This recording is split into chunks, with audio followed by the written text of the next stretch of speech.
आप सभी जानते हैं कि 25 अगस्त 2025 दिन सोमवार को पड़ रही है भाद्रपद की द्वितीया तिथि। दोस्तों, हम आपको बताना चाहेंगे कि ये जो तिथि है भाद्रपद में पड़ने वाली सबसे बड़ी तिथि है, क्योंकि ये सोमवार को पड़ रही है तो इसका महत्व और भी ज़्यादा बड़ा हो जाता है। पूज्य गुरुजी ने कहा है, अगर कभी भी मौका लग जाए और भाद्रपद की महीने की द्वितीया तिथि सोमवार को पड़ जाए तो आप लोगों को तुलसी की लकड़ी के दीपक वाला उपाय तो अवश्य कर लेना चाहिए। इस दिन उपाय का बहुत ही संयोग अच्छा होता है। और दोस्तों, पूज्य गुरुजी ने अपने शिव पुराण की कथा में बताया है कि इस दिन आपको तुलसी की लकड़ी के दीपक वाला उपाय आपको अवश्य ही कर लेना चाहिए, क्योंकि ऐसा दिन पूरे साल में केवल एक बार ही आता है। और दोस्तों, आप सभी लोग जानते हैं कि द्वितीया तिथि का अगर कोई सबसे बड़ा उपाय है तो वो है तुलसी की दीपक का उपाय, द्वितीया तिथि को किया जाने वाला। तो दोस्तों, इस सोमवार को इस तुलसी की दीपक का उपाय को अवश्य कर लेना है। बहुत सारे लोग होंगे जिन्होंने इस उपाय को ना किया हो, मतलब पूरा साल निकल गया और उन्होंने किसी भी दिन इस तुलसी के दीपक वाले उपाय को ना किया हो। पर दोस्तों, आपके पास एक आखिरी मौका बचा हुआ है, जो कि 25 अगस्त 2025 के दिन है, और इस दिन आपको इस वाले उपाय को जरूर से जरूर कर लेना है। भले ही आपने इस उपाय को साल भर इस उपाय को न किया हो, और आपने इस भाद्रपद की द्वितीया तिथि के दिन अगर इस वाले उपाय को कर लिया तो आपको इस उपाय को करने का वो फल मिलेगा जिसकी आपने कभी कल्पना भी नहीं की होगी। आप लोग इस वाले उपाय को एक बार जरूर से जरूर कर लेना, ताकि आप लोगों के हाथ से ये मौका ना जा सके और आपको इस उपाय को करने का फल जरूर मिल सके। दोस्तों, ये उपाय पंडित जी ने अपने हाल ही की शिव पुराण की कथा में बताया है, जिस उपाय को आज हम आपको अच्छे से बताने वाले हैं। इस वीडियो को देखने के बाद आपको इस उपाय को समझने के लिए किसी और वीडियो को देखने की ज़रूरत नहीं पड़ेगी। तो दोस्तों, चलिए इस उपाय को इस भाद्रपद मास के द्वितीया तिथि के दिन ये इतना खास होता है, इतना महत्वपूर्ण होता है कि देखा गया है कि कभी कभी बड़े बड़े पूजा पाठ और अनुष्ठान से जो मनोकामना पूरी नहीं होती है, वह इस भाद्रपद मास के द्वितीया तिथि के दिन एक छोटे से उपाय करने से ही पूरी हो जाती है। और बहुत सारे लोगों ने इस उपाय को किया भी है, उनको इस उपाय को करने का फल भी मिला है।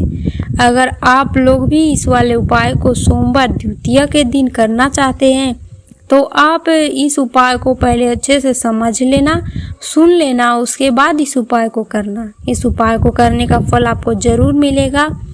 और इस उपाय को कर लेने से आपके घर में चाहे किसी भी प्रकार के दुख और समस्या क्यों न चल रही हो, आपको उसका कारण भी नहीं पता है कि ये समस्या किस कारण से चल रही है। उसका कुछ भी कारण हो सकता है, किसी भी तरह का मंगल दोष हो सकता है, पितृ दोष हो सकता है।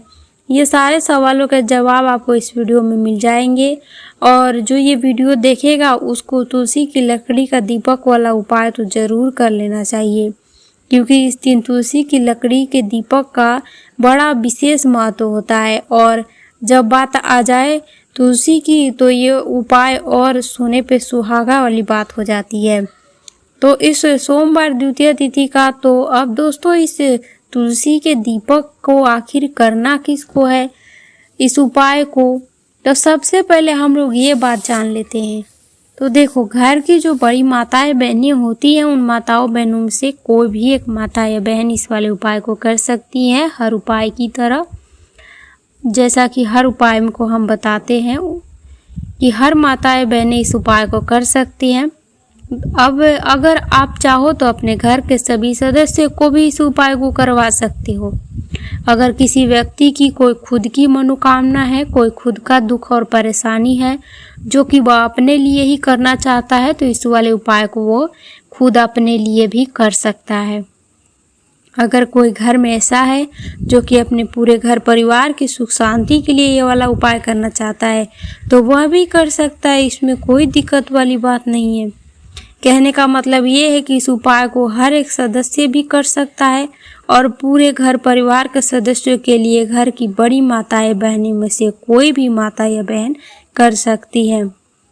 अब ये बात आ जाती है कि माताएं बहनें अगर घर में उपस्थित ना हो और ये उपाय अगर वो ना कर पा रही हो तो घर का कोई भी बड़ा सदस्य इस वाले उपाय को कर सकता है, चाहे वो फिर पुरुष ही क्यों ना हो। इसमें कोई दिक्कत वाली बात नहीं है। दोस्तों, इस तुलसी की दीपक का उपाय को हमें करना कहाँ पर है?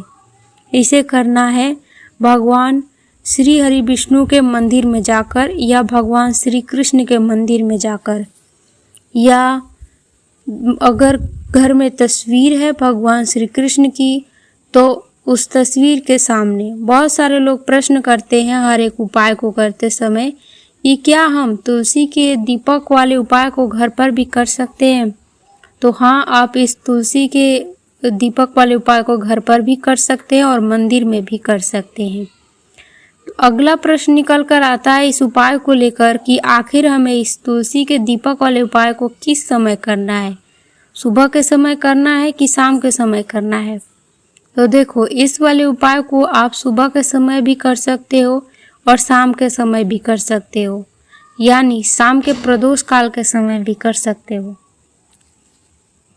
और अगर आप पूछो कि सबसे उत्तम समय कौन सा रहेगा इस तुलसी की दीपक का उपाय को करने का, तो हम सबसे बस यही कहेंगे कि इस उपाय को सुबह के समय करेंगे तो ज़्यादा बेहतर होगा।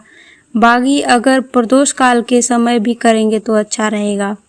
और इस उपाय को भगवान शिव के मंदिर में भी आप ज़रूर से ज़रूर करना, बहुत अच्छा फल मिलेगा, इसमें कोई दिक्कत वाली बात नहीं है। तो अब दोस्तों, जो भी अगली सबसे बड़ी और महत्वपूर्ण बात आती है वो ये आती है कि सुबह अगर हम उपाय को करेंगे तो हमें कितने बजे से लेकर कितने बजे तक के बीच में करना है, और शाम के समय प्रदोष काल के समय करेंगे तो हमें कितने बजे से लेकर कितने बजे तक के बीच में करना है। तो देखो, सुबह के समय जितना जल्दी हो सके उपाय को करने की कोशिश करनी है। बाकी अगर किसी कारणवश लेट भी हो जाओ, थोड़ी बहुत देरी भी हो जाए, तो कोशिश करना कि 9 बजे तक इस उपाय को आप कर लेना। ज़्यादा से ज़्यादा कोशिश करना कि 10 बजे से ज़्यादा देरी ना हो, इस बात का ध्यान रखना। उसके बाद में दोस्तों, अगर शाम के समय प्रदोष काल की बात करें तो प्रदोष काल का जो समय होता है वो शाम के 6 बजे से शुरू हो जाता है। मतलब शाम को 6 से 7 बजे के बीच का जो समय होता है ये उपाय प्रदोष काल का समय होता है। पर अभी जो मौसम चल रहा है, इस मौसम में शाम बहुत देर से होती है, तो आप इस उपाय को 7 या 8 बजे के बीच में भी कर सकते हैं। मतलब शाम को 6 बजे से लेकर 8 बजे के बीच कभी भी इस उपाय को कर सकते हैं, इसमें कोई दिक्कत वाली बात नहीं है। अब दोस्तों, यहाँ पर इस उपाय को लेकर एक और सबसे बड़ी बात निकल कर आती है कि इस तुलसी के दीपक को करने के लिए हमें दीपक कहाँ से लेना है, और इस उपाय को करने के लिए क्या और भी सामग्री होती है जो भगवान श्री कृष्ण के मंदिर में और भगवान शिव जी के मंदिर में ले जानी होती है। तो देखो, यहाँ पर हम आपको बता दें कि सबसे पहले आप लोग ये जान लें कि ये जो तुलसी के दीपक का उपाय है, सिर्फ और सिर्फ आप उपाय की सामग्री लेकर कभी भी शिव जी के मंदिर में या श्री कृष्ण भगवान के मंदिर में न जाना, क्योंकि हमें भगवान के सामने ये नहीं दिखाना है कि अगर हम भगवान शिव जी के मंदिर में या भगवान श्री कृष्ण के मंदिर में आए हैं तो अपने फ़ायदे के लिए आए हैं। तो इसलिए जो भी पूजन सामग्री है, उपाय सामग्री है, तुलसी का दीपक के साथ में आपको पूजन सामग्री भी ज़रूर से ज़रूर साथ में ले जाना है। इसलिए जो भी पूजन सामग्री है और उपाय सामग्री है, तुलसी के दीपक के साथ उपाय के लिए साथ में आपको पूजन सामग्री भी लेकर ज़रूर जाना है। देखो, अगर सुबह के समय उपाय कर रहे हो तो सीधी सी बात है, 1 लोटा जल आप लेकर ही जाओगे और भगवान शिव के मंदिर में। वही 1 लोटा जल अगर मिट्टी का हो तो बहुत अच्छा रहेगा। आपके पास इस दिन आखिरी मौका रहेगा मिट्टी का जल शिवलिंग पर चढ़ाने का और उपाय को करने का। आपको इस दिन बहुत बड़ा फल मिलेगा, इसलिए इस दिन हो सके तो मिट्टी का जल ही चढ़ाए शिवलिंग के ऊपर। बाकी अगर आप के पास मिट्टी का जल ना हो तो घर का जल भी आप इस्तेमाल कर सकते हैं। इसके अलावा जो भी पूजन सामग्री रहेगी, देखो तुलसी के दीपक ये उपाय के लिए तो आपको अलग से रख लेने हैं और जो पूजन सामग्री रहेगी वो अलग रहेगी। पूजन सामग्री में आप जो भी चीज़ पूजा के सामग्री लेकर जाना चाहते हो मंदिर, उसमें से कोई भी आप लेके जा सकते हैं, इसमें कोई दिक्कत वाली बात नहीं है। वहीं अगर हम शाम के समय की बात करें तो शाम के समय भगवान शिव जी के मंदिर में शिवलिंग के ऊपर जल नहीं चढ़ता है, इस बात को आप सभी जानते हैं। इसलिए शाम के समय आप लोगों को एक दीपक तैयार करके ले जाना है अलग से, जो कि गोल बाती का होना चाहिए, और आटे का हो तो और अच्छी बात है। तो इस बात का आप लोगों को ध्यान रखना है, और इस दीपक को आपके घर से जलाकर नहीं ले जाना है और भगवान शिव के मंदिर में जाकर ही जलाना है, या भगवान श्री कृष्ण के मंदिर में जाकर ही जलाना है। 2 दीपक आपको अलग से ले लेने हैं, एक भगवान शिव के मंदिर में जलाने के लिए और एक भगवान श्री कृष्ण के मंदिर में जलाने के लिए। और जो तुलसी के दीपक के उपाय के लिए है वो तो मैं आपको आगे वीडियो में बताने वाली हूँ। इसके बाद आपने उपाय की पूरी सामग्री पास में रख लेना है और पास के ही शिव मंदिर में और भगवान श्री कृष्ण के मंदिर में जाना है एक एक करके, और मंदिर में पहुंचकर सबसे पहले भगवान के दर्शन करने हैं और आशीर्वाद लेना है। अगर आप भगवान शिव के मंदिर में पहले जाते हैं तो शिवलिंग के पास जाकर पूजा करनी है। अगर सुबह गए होंगे तो शिवलिंग पर 1 लोटा जल और अन्य पूजन सामग्री चढ़ेगी। अगर आप श्री कृष्ण के मंदिर में जाते हैं तो भगवान के दर्शन करें, उनके आशीर्वाद लें और फिर पूजन सामग्री जो है वो उन पर चढ़ाएं, पूजा अर्चना करें। अगर आप शाम के गए होंगे तो दीपक जलाकर, जो अलग से आटे का गोल बाती का दीपक लेकर गए होंगे वो जलाकर शिवलिंग, अगर शिव मंदिर में गए होंगे तो शिवलिंग के पास रख दें, और अगर श्री कृष्ण भगवान के मंदिर में गए होंगे तो उनके सामने आरती करके जला दें। लेकिन ध्यान रहे कि जो है भगवान के ऊपर सीधी आँच ना, इस बात का आपको ध्यान रखना है। उसके बाद पास में बैठ जाएं, शिवलिंग, अगर शिव जी के मंदिर में गए होंगे तो शिवलिंग के सामने बैठ जाएं, और भगवान श्री कृष्ण के मंदिर में गए होंगे तो भगवान श्री कृष्ण के सामने, मूर्ति के सामने बैठ जाएं, या चित्र के सामने या फोटो के सामने बैठ जाएं और इस उपाय को करना शुरू करें। ये जो उपाय है ये आपके दाहिने हाथ की हथेली से ही ये उपाय करना है। दीपक जलाकर, जो आप उपाय के लिए ले गए हैं तुलसी का दीपक, उस दीपक को जलाकर आप शिवलिंग के पास रख दीजिए अगर शिव मंदिर गए होंगे तो, और भगवान से प्रार्थना करनी है। उसके बाद प्रार्थना कीजिए। और अगर आप श्री कृष्ण भगवान के मंदिर में गए होंगे तो भगवान श्री कृष्ण के सामने ये दीपक जलाएं, तुलसी का दीपक, तुलसी के लकड़ी का जो दीपक बनाए हैं उसे जलाएं और पास सामने रख दें और भगवान से प्रार्थना करें, क्योंकि इस उपाय को आप दोनों मंदिर में कर सकते हैं। अगर आपकी जहाँ सुविधा हो वहाँ कर सकते हैं, भगवान शिव के मंदिर में भी कर सकते हैं और भगवान श्री कृष्ण के मंदिर में करेंगे तो और अच्छी बात है। जब अब दीपक अर्पित हो जाए उसके बाद भगवान से अपनी जो भी है मनोकामना बोल देनी है, जिस भी दुख या समस्या के लिए आप ये उपाय कर रहे हैं। उसके बाद 2 मिनट मंत्र का जाप करें, फिर भगवान से एक बार फिर प्रार्थना करें, आशीर्वाद लें। बस दोस्तों, इस तरह आपका तुलसी की लकड़ी वाला दीपक का उपाय पूरा हो जाता है। तुलसी दीपक का उपाय ये आज इसके बाद आपका पूरा हो जाता है और ये उपाय करने से आपकी मनोकामनाएं हैं, जो भी मनोकामना है अवश्य पूरी होंगी और दुख समस्याएं दूर हो जाएंगी। हर हर महादेव। श्री शिवाय नमस्तुभ्यम। श्री शिवाय नमस्तुभ्यम। जय महाकाल। उम्मीद है आप सभी खुश होंगे, स्वस्थ होंगे।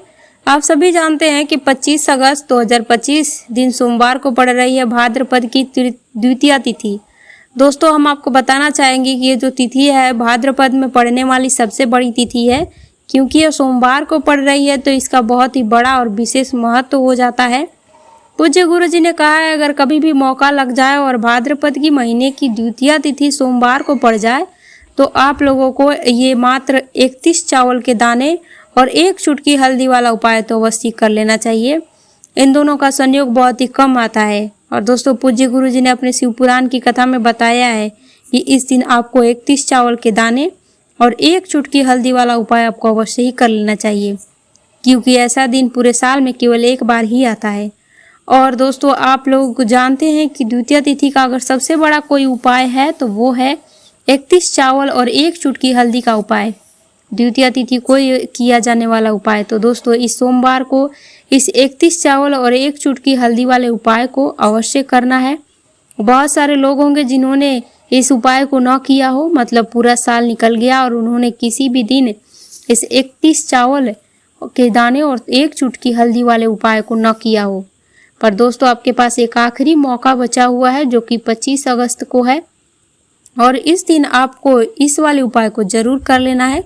भले ही आपने साल भर इस वाले उपाय को न किया हो, पर आपने इस भाद्रपद की द्वितीया तिथि के दिन अगर इस वाले उपाय को कर लिया तो आपको इस वाले उपाय को करने का वो फल मिलेगा जिसकी आपने कभी कल्पना भी नहीं करी होगी। इसलिए आप लोग इस वाले उपाय को एक बार जरूर से जरूर कर लेना, ताकि आप लोगों के हाथ से ये मौका ना जा सके और आपको इस उपाय को करने का फल मिल सके।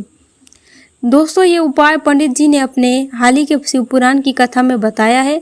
उपाय को आज हम आपको अच्छे से बताने वाले हैं, और इस वीडियो को देखने के बाद आपको इस उपाय को समझने के लिए किसी और वीडियो को देखने की जरूरत नहीं पड़ेगी। तो दोस्तों चलिए इस उपाय को इस भाद्रपद मास के द्वितीया तिथि के दिन ये इतना खास होता है, इतना महत्वपूर्ण होता है कि देखा गया है कि कभी कभी बड़े पूजा पाठ और अनुष्ठान से जो मनोकामना पूरी नहीं होती है वह इस भाद्रपद मास के द्वितीया तिथि के दिन एक छोटे से उपाय करने से ही पूरी हो जाती है। और बहुत सारे लोगों ने इस उपाय को किया भी है, उनको इस उपाय को करने का फल भी मिला है। अगर आप लोग भी इस उपाय को सोमवार द्वितीया के दिन करना चाहते हैं तो आप इस उपाय को पहले अच्छे से समझ लेना, सुन लेना, उसके बाद इस उपाय को करना। इस उपाय को करने का फल आपको जरूर मिलेगा। और इस उपाय को लेकर इस उपाय को अगर आपके घर में चाहे किसी भी प्रकार के दुख और समस्या क्यों न चल रही हो, आपको उसका कारण भी नहीं पता है कि वह समस्या किस कारण से चल रही है, उसका कुछ भी कारण हो सकता है, जैसे पितृदोष हो सकते हैं, किसी भी तरह का मंगल दोष भी हो सकता है। और सारे सवालों के जवाब आपको इस वीडियो में मिल जाएंगे। और ये वीडियो जो देखेगा उसको 31 चावल और 1 चुटकी हल्दी वाला उपाय तो जरूर कर लेना चाहिए, क्योंकि इस 31 चावल